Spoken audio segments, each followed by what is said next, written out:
Qu'il en soit,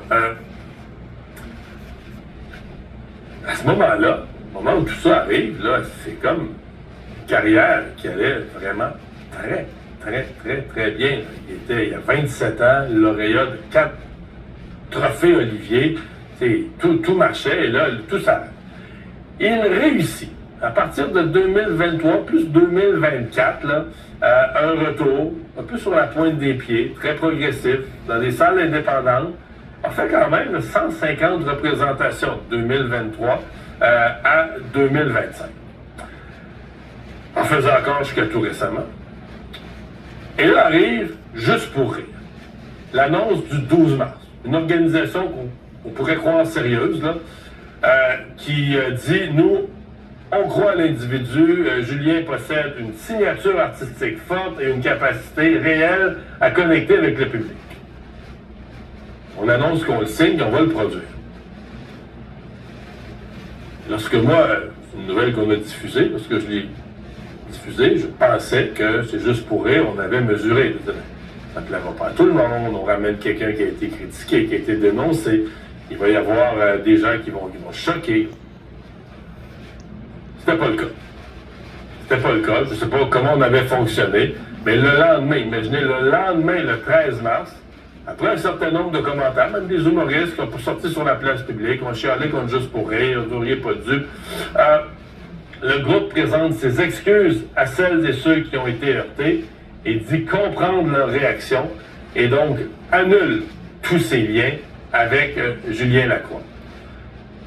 C'est ce qui semble avoir fait basculer l'affaire, donc Julien Lacroix, à partir de là, parce qu'il en faisait des spectacles, donc là il dit qu'il ne veut plus revenir sur scène, mais ça semble vraiment être l'espèce d'aller-retour, culbute, pirouette, incompétente de Juste pour rire, qui l'a découragé. Je vous disais tout à l'heure, ça lance tout un débat dans la société parce que ça lance, je dirais, 2 débats. Le premier débat, c'est celui sur la réhabilitation. C'est-à-dire que, bon, on réhabilite des criminels, on leur donne une deuxième chance, des gens qui ont été condamnés. Dans certains cas, dans le milieu artistique, il y a des gens qui ont des dossiers criminels, qui sont venus sur scène. Lui est accusé de rien. Je ne dis pas que c'est correct ce qu'il a fait. Je sais pas tout, mais c'est quelqu'un, je précise, c'est quelqu'un que je connais pas du tout. Je me demande si je l'ai même déjà croisé, peut-être d'un événement public une fois. Quelqu'un que je connais pas du tout. Sa démarche personnelle, je connais des gens qui connaissent des gens qui le connaissent. Sa démarche personnelle, le fait qu'il ne consomme plus, que sa vie aujourd'hui est une conjointe d'une vie complètement différente, ça, c'est confirmé. Là. Les gens qui le connaissent disent, oui, oublie ça. Il consommait avant, il le reconnaît, il est rendu complètement ailleurs. Ça, quelqu'un qui a travaillé sur lui-même, c'est quelque chose qu'on devrait apprécier.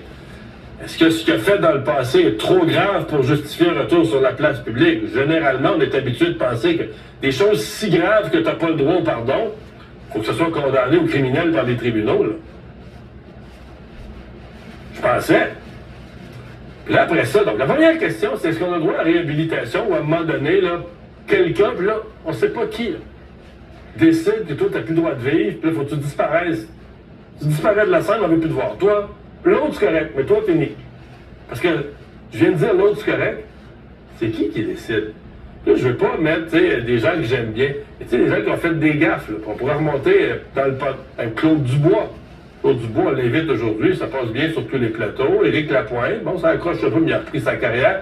Des gens qui ont commis des erreurs, qui les ont admises, qui sont allés sur la place publique, qui se sont expliqués.